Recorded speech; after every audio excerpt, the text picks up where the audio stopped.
एकदन्तं महाकायं लम्बोदरं गजाननं विघ्ननाशकरं देवं हेरम्बं प्रणमाम्यहम्. ஹரி ஓம். ஜெய் சீதாராம். ராதே கிருஷ்ணா.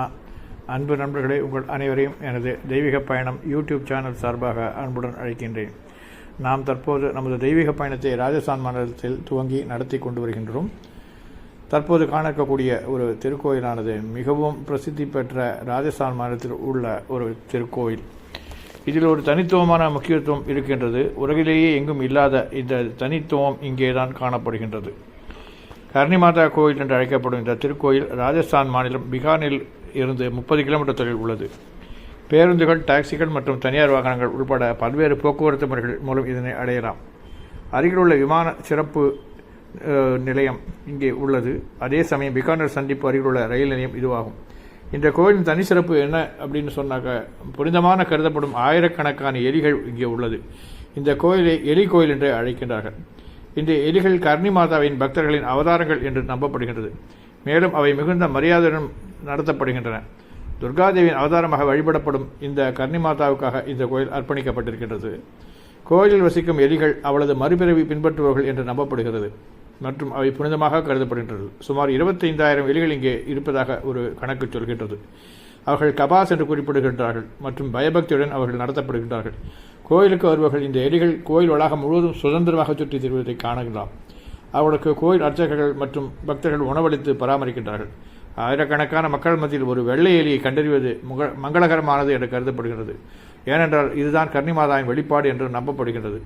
கர்ணிமாதா கோயிலுக்கு பக்தர்கள் வந்து ஆசீர்வாதம் மற்றும் பிரார்த்தனைகளை வழங்குகின்றார்கள்.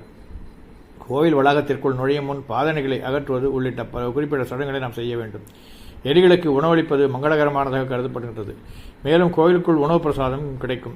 இந்தியா முழுவதிலும் பக்தர்கள் இந்த கோயிலுக்கு வந்து ஆசை பெறவும் பிரார்த்தனைகள் செய்யும் வருகின்றார்கள். நவராத்திரி மற்றும் தீபாவளி போன்ற திருவிழாக்கள் மற்றும் விசேஷ சமயங்களில் இந்த கோயிலுக்குள் பக்தர்கள் கூட்டம் அலைமோதும். சிக்கலாக செதுக்கப்பட்ட பளிங்கு முகப்புகள், வெள்ளி வாயில்கள் மற்றும் அழகான முற்றம் ஆகியவற்றுடன் அற்புதமான கட்டிடக்கலையை கொண்ட இந்த கோயில் காட்சிப்படுத்தப்படுகின்றது.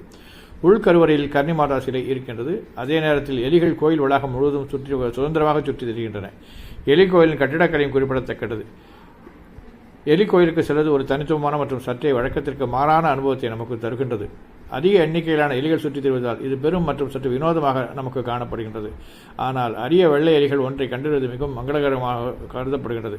வாருங்கள் அன்பர்களே, இந்த திருக்கோயிலை தாங்கள் தரிசனம் செய்து ஒரு வித்தியாசமான அனுபவத்தை பெறுவீர்கள் என்று நம்புகின்றேன். நன்றி, வணக்கம்.